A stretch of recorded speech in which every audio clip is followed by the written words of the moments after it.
las declaraciones en un programa el fin de semana del señor Celso Marrantini, que es el coordinador de la Central Termoeléctrica Punta Catalina. Yo creo que merece alguna referencia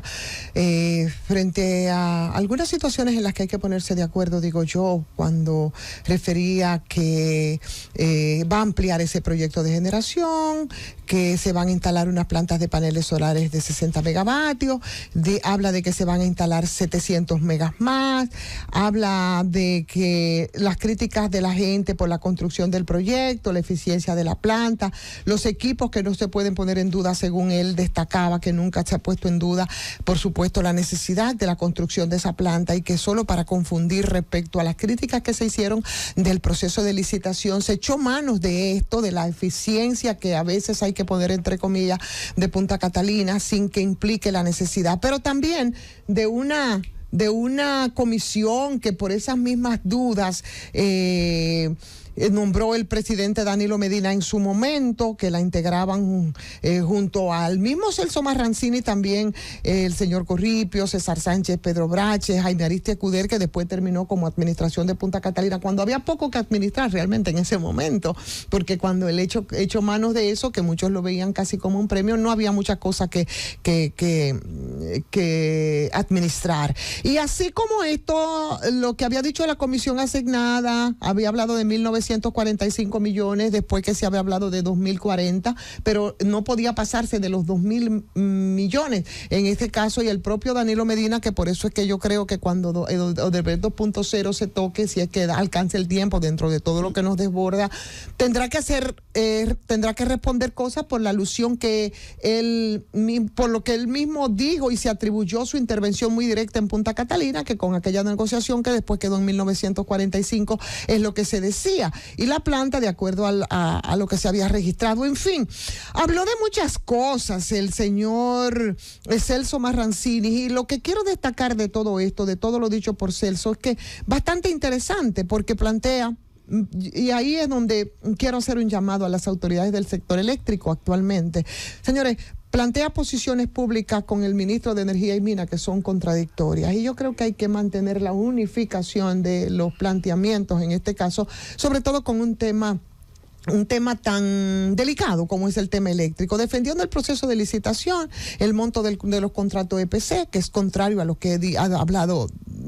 Antonio Almonte, hablando de la auditoría financiera de Punta Catalina, dice que arrojó un valor de 2.700 millones de dólares, que es el valor que incluso tienen ellos registrados en Punta Catalina, que es alrededor de 800 millones de dólares, ¿verdad? Menos que las cifras que había y ha gritado a todo pulmón el ministro de Energía y Minas.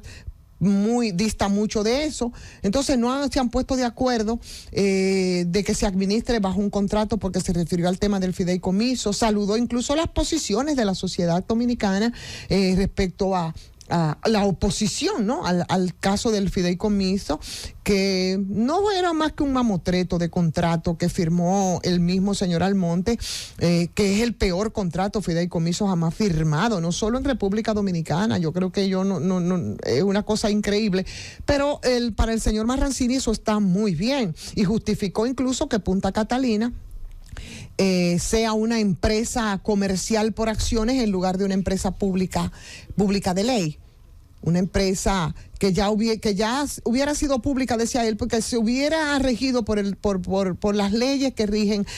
lo público, incluyendo la ley de compras y contrataciones. Y ahora, bueno, podrán elaborar un reglamento, probablemente ese reglamento sea como un traje a la medida, y justificar que sea una empresa comercial,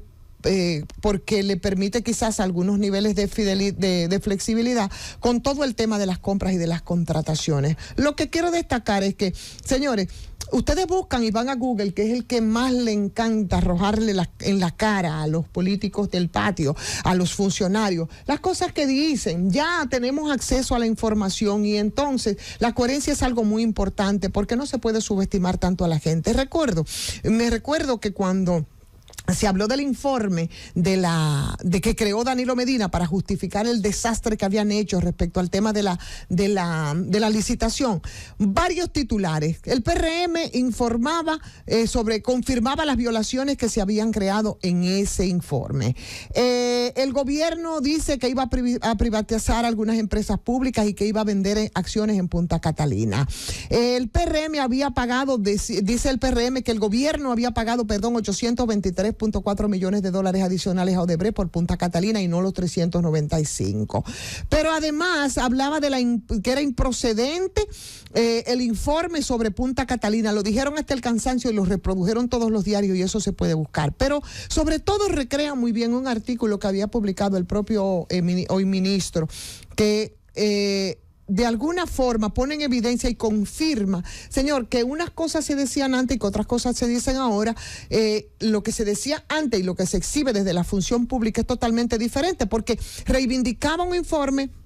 de la tarifa técnica, destacaba que ese informe señalaba que las sedes, porque a eso se refirió también Celso, necesitaban solamente 1.800 empleados para ser gestionadas y administradas. ¿Sí? Así lo decía y ustedes pueden buscarlo. Entonces, esa crítica al exceso de empleomanía de entonces, que era correcta de parte del hoy ministro,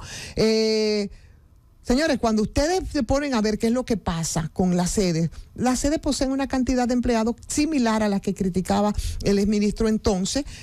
Parece que se olvidó de lo que se decía y yo creo que es simplemente una comparación. Y si llegamos a ese mismo tope que tú criticabas, entonces tú tienes que dar las explicaciones del lugar de por qué se está produciendo eso. Pero no solo eso, hablaba de los gastos operativos, de los gastos corrientes de la sede, que para esa época están ahí, no estoy diciendo otra cosa que no sean las publicaciones buscadas, lo colocaban en los 350 millones de dólares anuales. Yo no sé de eso, de verdad que no sé de eso, pero estoy diciendo las cifras que se publicaron y que ahora, que se criticaban incluso, pero que ahora exactamente son las mismas cifras que se ofrecen. Hablaban, señor Almonte, que eso debía estar en el orden de los 126 millones, pero ¿qué resulta ahora? Ahora resulta que el gasto operativo o el gasto corriente anual de la sede se sitúa en los mismos 350 que criticaba el ministro entonces. Y como si todo esto fuera poco, señores. En ese artículo publicado por el ministro en el periódico Acento, les invito a que los busquen, hablaba de los préstamos externos al sector eléctrico que hoy día acude al Congreso para hacer una especie de defensa a capa y espada de esos mismos préstamos. O sea que yo lo que estoy diciendo es que, señores, tenemos que ser coherentes y si algunas cifras van a variar, entonces tú tienes que darle las explicaciones a la gente. No pueden haber este tipo de contradicciones, sobre todo en el que hoy es el coordinador o administrador de Punta Catalina y el que rige las políticas, se supone, del sector eléctrico, que es el señor Antonio Almonte. Todo lo dicho antes intenta justificar ahora, y así yo no creo que nosotros podamos avanzar en un tema tan neurálgico, tan complicado, que ha retrasado tanto en el tiempo su solución, como es el tema eléctrico.